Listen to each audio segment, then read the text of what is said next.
We welcome you back up top here in the press box alongside Ben Stanfield. I'm Will Kohlmeyer, and our special guest is Lieutenant Colonel Brian Haas, the commander of Fort Novosel, 1st Battalion. I want to make sure I got this right, 14th Aviation Regiment.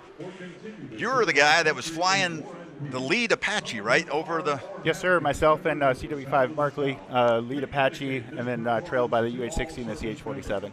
I'll tell you what, it was a thrill for us looking up top. What was that like for you guys? Just talk about that experience and flying over the stadium, the players, the crowd.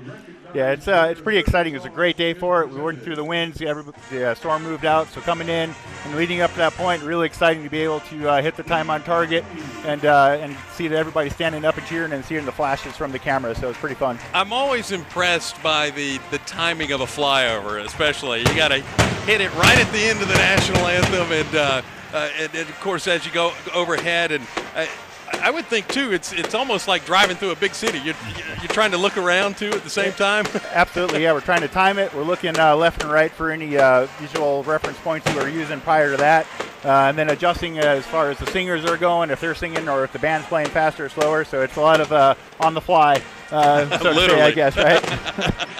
I'll tell you what, of course, it's Military Appreciation Night. You're hearing some of the halftime festivities. Just a neat deal. And by the way, thank you for your service. Thank you. What does it take to be an Apache pilot? Some guts and determination. A little bit of coordination to wiggle the sticks, and a little bit of studying, and then once you decide that's what you want to do, stick with it and go for the guns. I got the opportunity to go down to Daleville one time and jump in the flight simulators that the Fort Novosel pilots go and train on, and that's a fascinating experience in itself.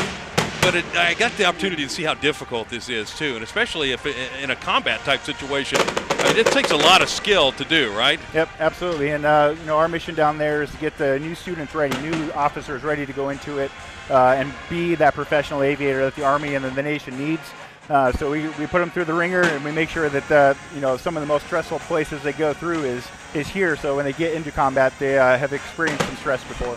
Outstanding. Yeah, well, I'll tell you what, and not a bad deal these days. I mean, for these younger folks that are watching, as you can hear the fireworks in our here at the stadium, not a bad way to get your college paid for as well. Yeah, absolutely. We got a good ROTC program here. Seen a lot of ROTC cadets lined up on the field as I was walking up.